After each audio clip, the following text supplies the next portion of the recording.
Well, despite recent Supreme Court rulings that are actually favoring churches, houses of worship, doesn't seem to be the case in New Mexico, as well. Government officials there are still trying to fine churches for not getting in line with the restrictions. We're going to get into the details of this, guys. Before I do, let me put a shout out here to Jeffrey, who recently upped his pledge on Patreon from $5 to $10 a month.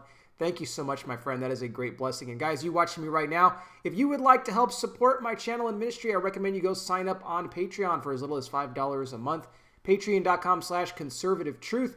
That link in the description right now gets you access to all the bonus content. Soon it might be all the content, though, with YouTube cracking down on things, giving me all kinds of warnings. Who knows how much longer I'm going to be here. So if you not only want to help support what I do, but make sure you keep getting the content if something happens to me here, I recommend you sign up on Patreon. Please also like this video, share it, hit the bell, subscribe, and I wear the glasses because I'm blind. So 2 New Mexico mega churches, Calvary and Legacy churches. These were the 2 churches that were targeted by public health officials. And it was all because of their Christmas Eve services. And you expect there's going to be, an increase in the amount of people that are going to come out to these services. Some people only go to church once a year, and it's either on Christmas Eve or Christmas Day. Now, both of these churches are located in the city of Albuquerque, okay, the largest city there in the state.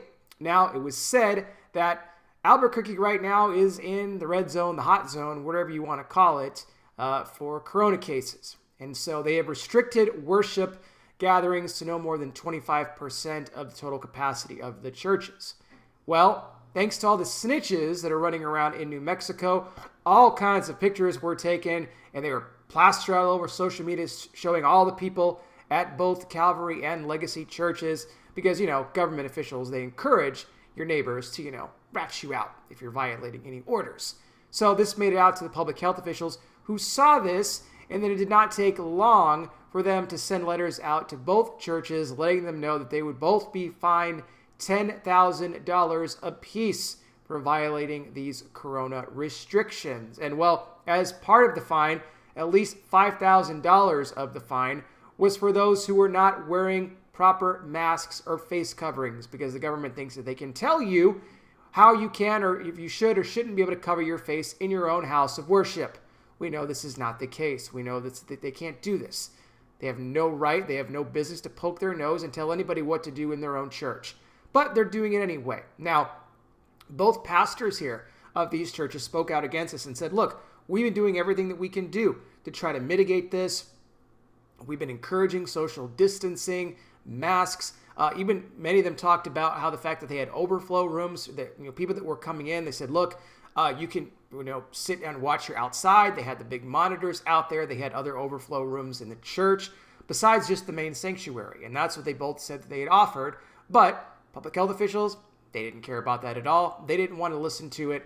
All they did was see the amount of people that were there. They even had, certain rows blocked off. It was like every other row. They had it empty, trying to keep, immediate families with each other. So I don't know what they expect to do. Both pastors also said that, we're not going to turn away people. That's not what we're going to do. They argued that, the risks of corona itself compared to complete isolation and shutdown of the church is not as great as it would be to just shut somebody out from being able to experience God when they need him the most. We know how much people are suffering right now, and good for these pastors for standing up to this. I mean, one of them, I believe it was Pastor Steve, actually spoke up back in November about New Mexico's Governor Michelle Lujan Grisham, saying how ridiculous it is that these politicians continue to enforce these policies that are proven to be failures, just like what she's been doing with all the shutdowns in New Mexico.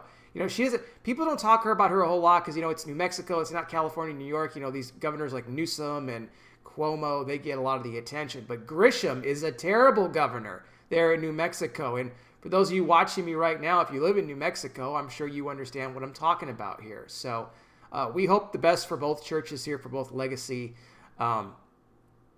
We pray that God is with you guys for Legacy and Calvary, that God will be with you. And you will be able to get a similar ruling in this. This may go up to the Supreme Court as well. We'll just have to see what happens. But I want to hear from you guys. Let me know in the comments section. Maybe you attend one of these 2 churches and you can kind of speak to a little bit more about what's been happening there. We'd love to hear from you, and I'll have more information for you here in the description. Thank you so much for watching. I really do appreciate it. I'll be back with more. You guys take care. Please be safe out there. God bless each and every single one of you, and I'll talk with you soon.